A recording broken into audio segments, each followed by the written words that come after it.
Of media's main functions, there's one that stands out: to make money.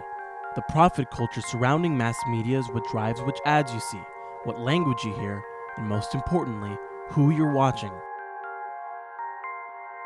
The heads of the hegemonic power structure make these decisions, and if you take a look at what these company leaders look like, you start to see a trend. The one that may be the most shocking is the leader of the so-called Hispanic heartbeat of America, Univision's CEO, Randy Falco. This lack of diversity at the top creates a fight between profit motive and social responsibility. As a result, our media perpetuate the status quo and reflect dominant ideologies. And with Latinos, the largest minority group in the nation, and still the largest growing, and don't you make fun of my English. That's English. You would think they've become better represented since the days of I Love Lucy, when everyone was laughing at Ricky Ricardo's accent. I would like a logical explanation of it. Well, I'd like a logical explanation of it, too. You can't beach all day because you're not at the beach all day. If you tell her she doesn't have a choice, she'll say, "Don't you give me an old tomato." All right, you little squirt. Make me lose face, will ya? I demand the satisfaction of a duel. A duels? I never fight a duels before. You say 1, 1, 2 5s. 1, 5, 5. No, not 1, 1, and 2 5s, 2 1s. 2, 1, 1, 1, 2 5. Oh my God. Notice a few things have changed. Latino representation on TV dropped to 4% this season, despite comprising more than 16% of the nation's population.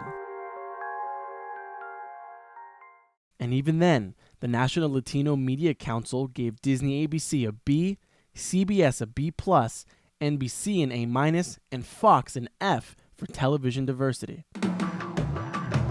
In news, the National Association of Hispanic Journalists Network Brownout reports found that from 1995 to 2006, the time devoted to Latino stories was still less than 1%, even though Latinos were more than at least 10% of the national population.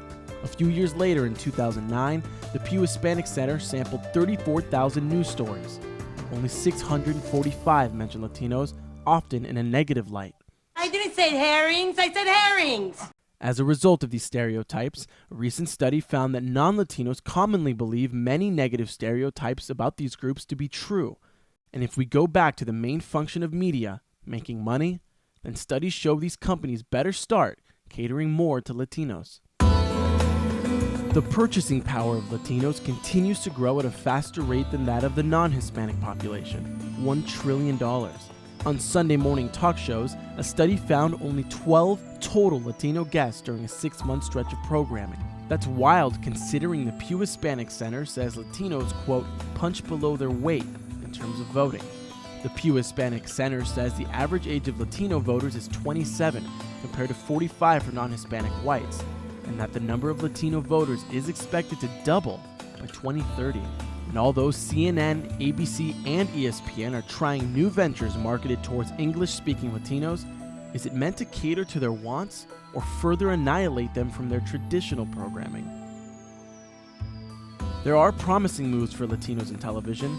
Behind the scenes, Latinos, despite being by far the largest minority group, are still underrepresented at less than 3% of ownership. But that number is growing. So is the number of Latino writers, which is up to 4%, but still fails to match that national population. And the Associated Press recently chose to stop using the term illegal immigrant, which stems from the phrase illegal alien, which was designed to spark negative connotations. These moves are a start in the right direction. Whether these moves are enough to better represent Latinos on TV remains to be seen, and history isn't promising.